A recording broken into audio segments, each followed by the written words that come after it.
Hello friends, good morning to all. Today we are going to start the next chapter, that is hydrological process in watershed, and particularly we have to see the hydrological process.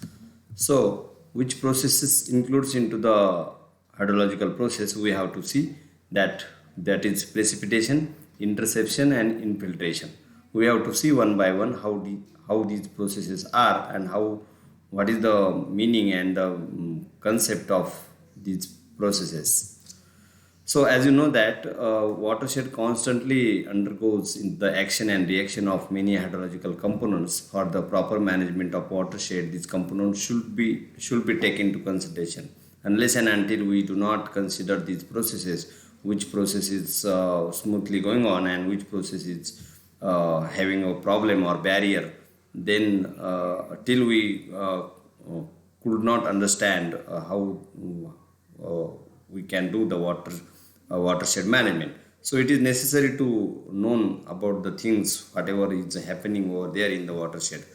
The hydrological components of watershed are precipitation, infiltration, evaporation, evapotranspiration, runoff, and groundwater. These phenomena physically controlled by watershed.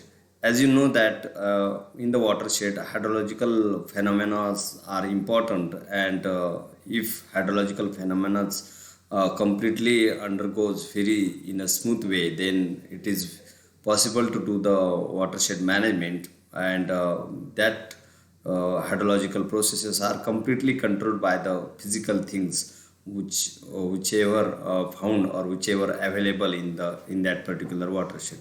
So we have to see one by one what exactly the processes are. The first process is precipitation. As you know that everywhere and every year there is a rainfall or the water, there is a precipitation in the every region, but somewhere there is a drops, somewhere there is a fall of snow, there is a formation of hail, formation of frost, formation of fog is somewhere, and somewhere there is a dew formation. So all these forms of the precipitation, when reaches to the watershed from the atmosphere, is called as precipitation.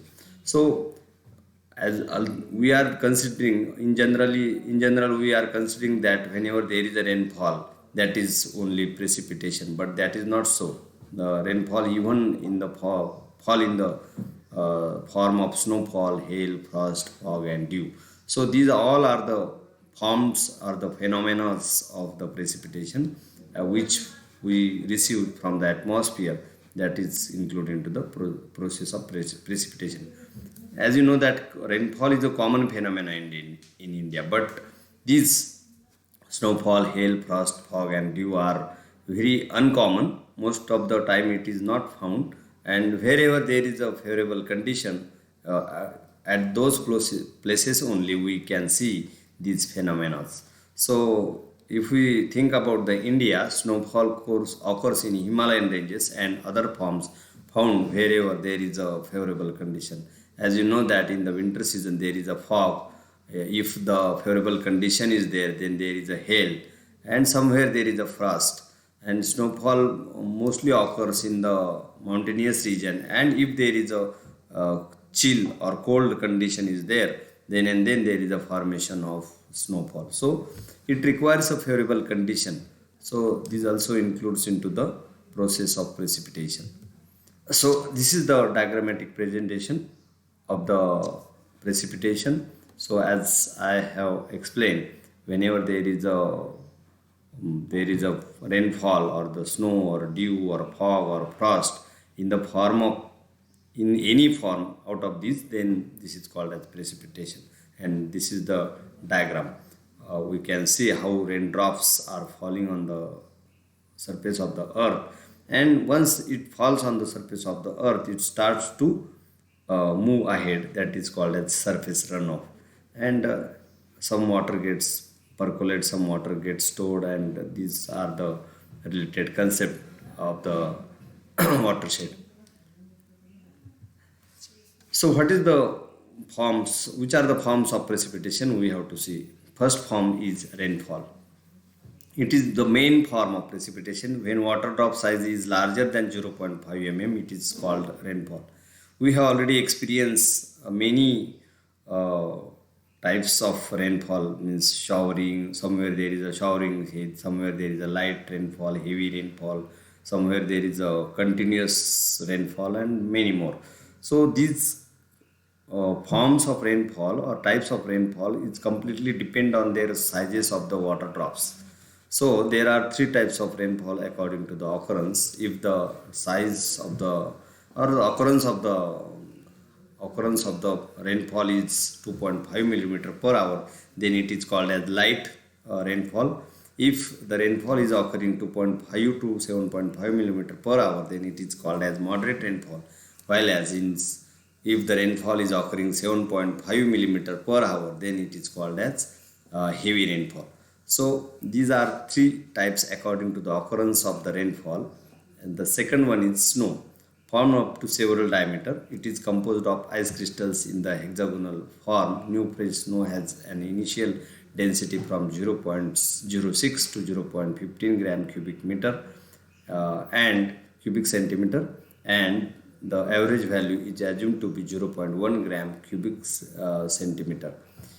As you know that and I have already explained that everywhere there is no snowfall, but somewhere there is a favorable condition, then and then it is possible to form a snow. In India, snow falls only in Himalayan regions frequently, but if any region have favorable condition, then they may receive snow. Example is Mahabaleshwar and Matheran. Next form is drizzle. It is the fine sprinkle of numerous water droplets of size 0.5 millimeter and intensity has less than 1 millimeter per hour. Sometimes what happens whenever there is a rainfall, but that is very in a tiny particles. Droplets are very tiny, very light, and they just fall on our cloths, and just cloths gets wetted due to the drizzle. That is nothing but the form of precipitation. Glaze. It is the ice coating formed as a result of contact with cold ground at 0 degrees centigrade. Whenever there is a 0 degree centigrade temperature of the ground surface, at that time there is a formation of glaze. Sleet. These are frozen raindrops of transparent grains which are formed when rain falls through sub-freezing temperature. And the next one is hail.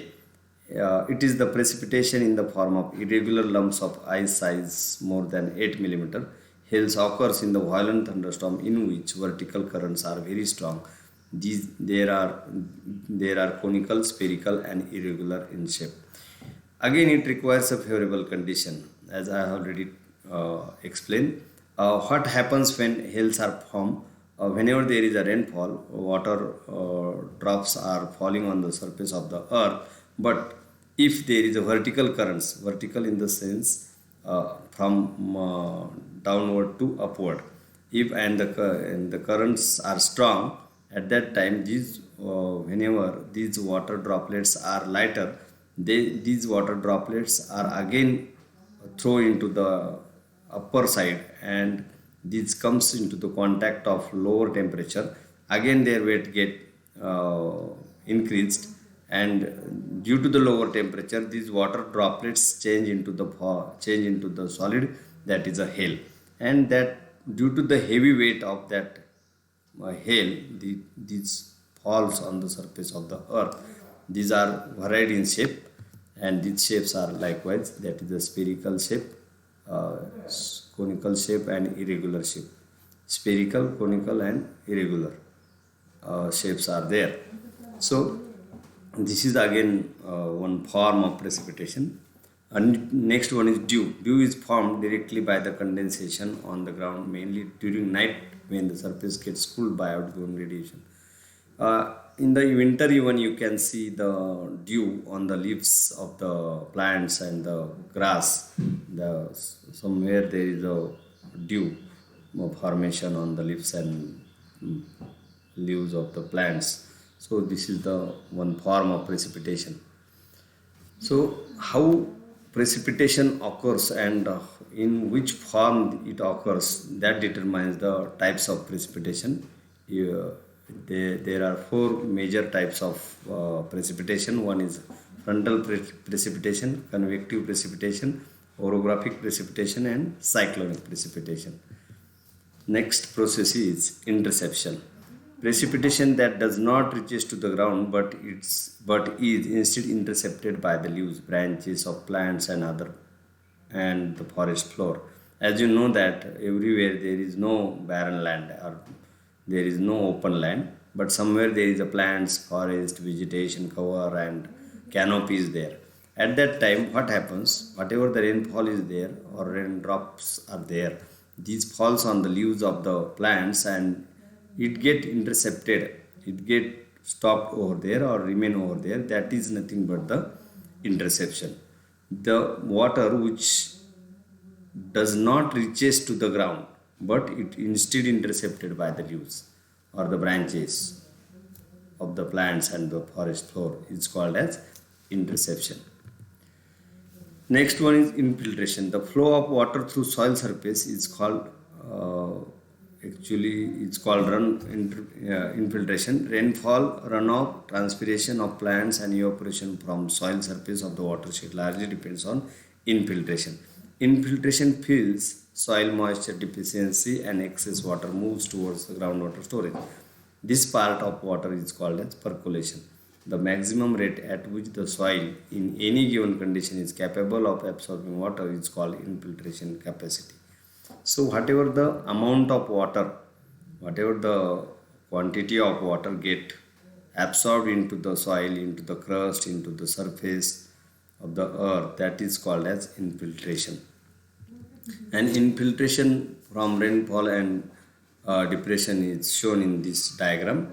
As you know that there is a depression and there is a storage of water, but somewhere there is cracks, gaps and crevices. Through these gaps and cracks or crevices, the water get infilter into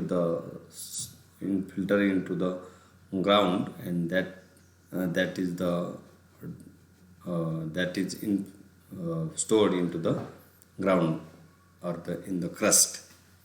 This is runoff. Whenever it flow on the surface, it gets down, stored somewhere. This is depression. In the depression, it gets stored, and this is the diagrammatic presentation of this infiltration process.